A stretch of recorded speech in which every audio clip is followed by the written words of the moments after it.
ماں نے 9 ماہ اپنے پیٹ کے اندر رکھا اور جننے کی اذیت اور تکلیف سے دوچار ہوئی، وہ ماں بلکتی ہوئی، روتی ہوئی، سسکیاں لیتی ہوئی حال دینے لگی ہمارے گھر کے اندر۔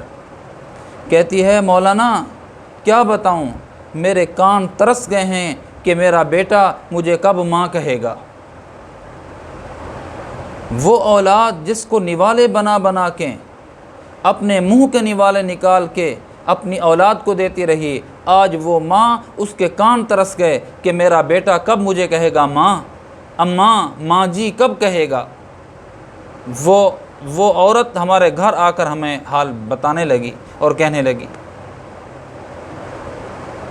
اس کے رونے کو دیکھ کر ہمارے گھر کے اہل خانہ کے جو لوگ تھے وہ بھی رونے لگ گئے، اللہ کی قسم، بلک بلک کے رو رہی تھی جیسے دودھ پیتا بچہ روتا ہے۔ کرب تھا، درد تھا، اس کے آنسو تھمنے کا نام نہیں لے رہے تھے کہ میرا بیٹا ماں کب کہے گا۔ میرے کان ماں کے سننے کے لیے ترس گئے ہیں۔ میرے پیارے، ہماری حالت تو یہ ہے آج نوجوان کی۔ کہتے ہیں کہ دیوار شریک ہے، وہ میرے گھر نہیں آتا، میں جب یاد ستاتی ہے اس کے گھر جاتی ہوں، ہفتے میں 1 دفعہ جاتی ہوں، وہ بھی مجبور ہو کے جب اس کے گھر جاتی ہوں۔ کہتے ہیں اگر کچھ کھا رہا ہوتا ہے، اللہ کی قسم کبھی اس نے نہیں کہا کہ اماں یہ کھاتی ہو یا نہیں کھاتی۔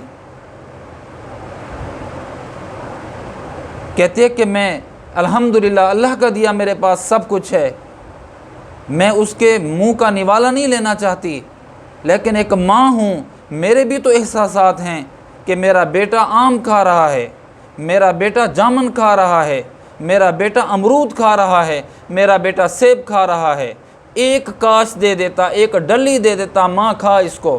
کہتے ہیں وہ بھی نہ کھاتی میں، لیکن میں سوچتی ہوں کہ یہ کیسے دل ہیں، میرے بیٹے کا دل ہے یا اس کے اندر سل ہے، پتھر ہے اس کا دل کہ کبھی بھی موم نہیں ہوتا۔ کہتے کہ وہ لمحے اس کو یاد نہیں آتے جب وہ پیشاب کرتا تھا، اس کی گیلی جگہ پر میں سوتی تھی اور اس کو اپنی خشک جگہ پر سلایا کرتی تھی۔ آج کے معاشرے میں، آج کے زمانے میں کیا ہو رہا ہے؟ اس کے آنسو ہم سے دیکھے نہیں جاتے تھے۔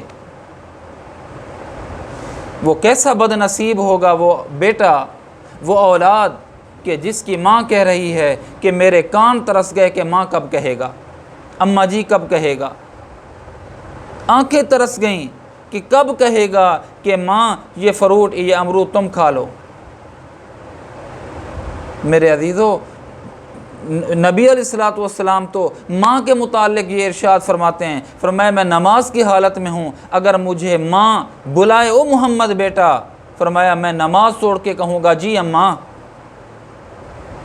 بوڑھا باپ نبی علیہ السلام کی خدمت میں جو حاضر ہوا اور بیٹے نے بھی آ کر شکایت کی کہ میرا مال لے لیتا ہے، نبی علیہ السلام نے بیٹے کی بات سنی، باپ کی بات سنی، پھر اس کے بعد بیٹے کو پکڑ کر باپ کی جانب کر دیا، فرمایا انت و مالک لابیک، تو بھی، تیرا مال بھی تیرے باپ کا ہے۔ وہ ماں اور باپ جس کے قدموں کے تلے جنت، جس کے خدمت کرنا، جس کا دیکھنا عبادت ہے۔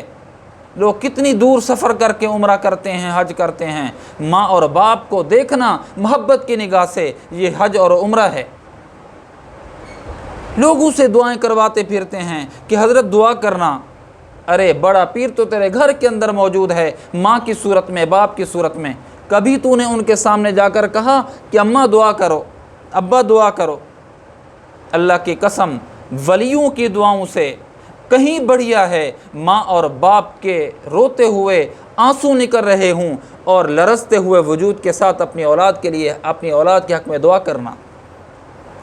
کیوں فراموش کر چکے ہیں ہم اپنے والدین کو کہ جنہوں نے ہمیں کوکھ کے اندر، پیٹ کے اندر رکھا اور ہمیں جنم دیا اور ہمیں خون کی صورت میں، خون دودھ کی صورت میں ہمیں 2 سال تک پلاتے رہے۔ کتنی اذیت، کتنی تکلیف، کتنی بیچارگی ہوتی ہوگی، کتنی پریشانی ہوتی ہوگی۔ اپنی پریشانی کو چھوڑ کر تمہاری پریشانی پہ رو لیتے تھے، تمہارے رونے پہ رو لیتے تھے، تمہارے تڑپنے پہ تڑپ جاتے تھے، تمہارے بلکنے پہ بلک جاتے تھے۔ خدا کے لیے ماؤں کو نہ رلاؤ ورنہ دنیا بھی برباد ہو جائے گی اور آخرت بھی برباد ہو جائے گی، میری بات یاد رکھنا۔